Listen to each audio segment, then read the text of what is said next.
You're listening to This Week in America with Rick Bratton. Welcome back, everybody. Great to have you with us this week in America. Frank Tropea has loved fairy tales since he was a child. Actually, he would often memorize them. Now he's the author of the highly praised fairy tale, The Princess Who Wept Diamonds, about a beautiful blonde princess who suffers horribly from a Wiccan enchantment. Only true love can release her, but she's been so abused she really is afraid of love and thinks her unworthy of love herself. And in the end, well, it ends it like a fairy tale would end. Frank is a Harvard graduate, calls himself a loose member of Mensa and Intertel. The book is also about the love of animals and the wonderful love they shower on people. Frank Tropea, author of The Princess Who Wept Diamonds, joining us on This Week in America. Frank, welcome to the program. It's great to have you with us today. Thank you very, very much. I'm very glad I'm with the program. Well, I'm delighted that you're here. The fairy tale that we'll talk about in detail is got valuable lessons for everybody, and it's a typical fairy tale in that we really come away from that. It's a great story. We have a lesson or two as we go along the way, and we will talk about that as the interview unfolds. The book is The Princess Who Wept Diamonds. First of all, where did this idea come from the book? What was the inspiration in writing this? Well, as you must know, a lot of the old fairy tales, especially the Brothers Grimm, were indeed kind of grim. Yes. But they spoke of timeless truth also. And I wanted to write a tale that would leave the world a better place or make people think a little bit. And a lot of the old stories, and my story certainly does, has child abuse, parental child abuse in it. Horrible. And what a horrible thing it is. And but sometimes the only way through a problem is to hold on to your principles and still be a good person. And that the princess certainly does. She's a very kind, loving, sweet person. And no matter all the trauma is placed on her, she doesn't change for the worse. Personality-wise, she doesn't change. She becomes more adaptable with the help of a fairy godmother, but she doesn't essentially change. She remains good. And in the end, when she finally allows herself to accept the love of this handsome farm boy, the spell of weeping diamonds is erased. She weeps tears of joy then when he proposes to her. It ends with a happy marriage, but there's not room for a sequel because the royal parents who originally caused the abuse are still, they presume that she died in quicksand, but, you know, they're always looking for her because they want their supply of diamonds. And she's just afraid that someday they'll find her. She's going to have babies, twins, actually. And she's so afraid at the end of the story that they'll just swoop down on her and steal her babies for dynastic purposes. As well as being that yes. she is magical, they could be magical.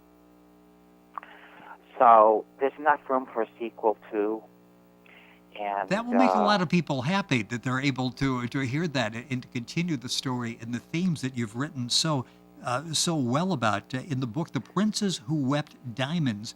I mentioned in the beginning this interest in fairy tales started at a young age for you.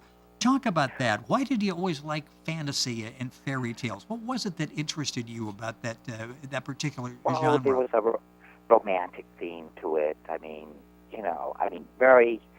I don't know if kids today would really resonate with fairy tales, but back then it was. When I grew up in the 50s, it was a time of innocence. And good always won out over evil, and the princess always married the prince, or an equivalent thereof. It hid themes.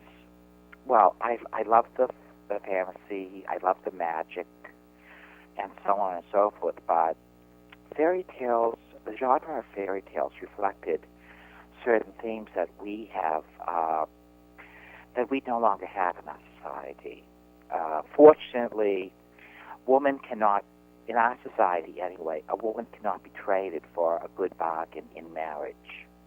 You'll notice that in fairy tales, the king often rewards the hero with his daughter's hand in marriage, whether the girl likes it or not. And we've come away from that sort of bargain, let us say. And in the ages when fairy tales were made, the early Middle Ages, the Dark Ages, the Middle Ages, even the Renaissance, and life was no bargain for women. They were their father's property. They were the parents' property to begin with, but especially their fathers. At a certain age, they were given in marriage, whether they wanted to marry or not. And in those days, before the Reformation, a young woman either married or she was, forced into a nunnery, often against her will also. She had no choices in this matter. Right. And marriage itself was no bargain for her, unless she was very, very fortunate and actually fell in love with a husband. A guy could abuse his wife. Nothing was said to him. Let me see. Childbirth was a deadly ordeal for a lot of young women. Yes. Many women died in it, and they had no. I mean, there were some skilled midwives, but with the witch burnings and stuff, a lot of them disappeared. And it was just very often women, if they survived repeated childbirth, they succumbed to other diseases because they were weakened by constant childbirth. But childbirth, having large numbers of children, was considered kind of necessary because it was an agrarian society. The children could always do chores and stuff. But also, just to have some kids live to maturity, the infant child mortality rate was sometimes sky high. It was a very grim society that wove these fairy tales that for some light, for some fantasy, for some magic. But it hid a darker reality. Women were burned as witches just for being a little different. If they didn't have a child every year or whatever, they were, God knows, she might have tried some sort of birth control. She could be burned alive as a witch for that. It was just a very, very bad time. Well, it certainly were. I did not. You often think about that, but as the story's unfolding, you do, and you realize how things have fortunately changed over the centuries. How things were. Women had no rights. They couldn't own property. Yeah, Only their husbands could own property. If they wanted to sell a place, they had to have unless they were a widow, they had to have the husband's name on the deed. Or father's, excuse me. Yes. It was a terrible, terrible time. Even in the highest nobility and royalty, life wasn't all that great, and childbirth was still, there was that beautiful young queen, Jane Seymour, Henry VIII's third wife. She had the best doctors in the land, yet she still died of what do they call that, puerperal childbed fever at the end of a very difficult labor. She still died, even though it was so-called best of care. Yes. It was just very often girls weren't taught basic literacy. I had a grandmother from Italy of Italian stock whose father refused to have her learn to read and write because he didn't want her passing love letters to boys. I kid you not. That's in today's society. It's hard to imagine, and obviously not that many generations ago when that was happening. Oh no. The woman didn't have that many rights in Italy either. It's just at that time. Amazing. With us, by the way, in the program, you're listening to This Week in America. Our website is thisweekinamerica.us. Frank Tropea is our guest on the program. That's Tropea, the book we're talking about. The fantasy, the fairy tale, The Princes Who Wept Diamonds, a novel by Frank Tropea. And it's available at Amazon. You can link on directly when you go to our website, thisweekinamerica.us, to get information and to order the book. As you're putting this together, you had the chance to create these characters, in particular the princes. What attributes, what qualities about her do you most admire that you were able to put into this character? Well, as it comes a little bit later in the story, her bravery Yes. when also her love for animals, just her being a kind, sweet, loving person despite everything that's done to her. When her father, she rescues a nearly drowned kitten from a well, and because the kitten gives her love, and she begins crying diamonds a little bit less. Her father senses that, and he wants to kill a cat, and she can't accept that, so she breaks an engagement to a royal distant cousin who's clearly, this young man has quite a reputation for sadism. Her parents wanted to match her up to him, so she'd always be miserable. So anyway, she runs away from the engagement and saves her cat's life and runs out of the castle in disguise. She nearly dies in some quicksand, and an older woman who actually turns out to be her fairy godmother rescues her. They disguise themselves as gypsies. The fairy godmother calls herself Madame Zarina. What else? And they give the princess the name Belinda, and the fairy godmother brews herbs and sells the potions to townspeople and farm people for their ills, and often they work. Also, herbalism was often the only real medicine that they had. What the doctors did back then was just bleed people, burn them, cut them, so on and so forth. They had no idea what they were doing, or what disease was, or how disease was, the causation of diseases, or even how to cure them. Very often what these wise women did, they knew herbs. Very often they were curative. Not always, but they helped. They helped a great deal, which was also why the doctors kind of got together and had the wise woman burnt up as witches. Competition. Yes. So that's just an amazing story. I mean, it really is. And I mentioned in the beginning your love for animals, and you were able to incorporate that in a very touching way as well. Well, if that kitten hadn't come along, I really think that the princess might have just given up, period. Yes. And it's just amazing how much love these little creatures can give us, and how healing. Even they've noticed that with prisoners, these traumatized, brutalized prisoners, if they're given these animals to take care of, dogs or whatever, so they often they rehabilitate the prisoners. It's the wonderful healing power of unconditional love, which is kind of a magic in itself. So, and they've taken dogs and cats around to rest homes, and the people really come around to them. The people really they do respond. Yes, to these people. It's the power of love and acceptance. And that's what we see unfold with the princes in the book, The Princes Who Wept Diamonds, a novel by Frank Tropea. And time going by way too quickly. It's a really fascinating read, and will give you a number of themes. It's a book that will touch people of all ages. In developing the characters, you really give us a pretty good a cross section there, don't you? We've got the princes, we've got the parents who are really bad people. What was it like drawing out these characters and putting them in the book to tell the story? Because with all the characters, you've done an excellent job of giving us a very good picture of who they are. Well, I was kind of like debating with myself, should I make the parents as bad as they really are? Yes. I mean, children would be reading that. Could that give them nightmares? But a lot of the fairy tales, especially by the Brothers Grimm, were indeed rather terrible. I mean, very dark, actually. I mean, in the original Cinderella,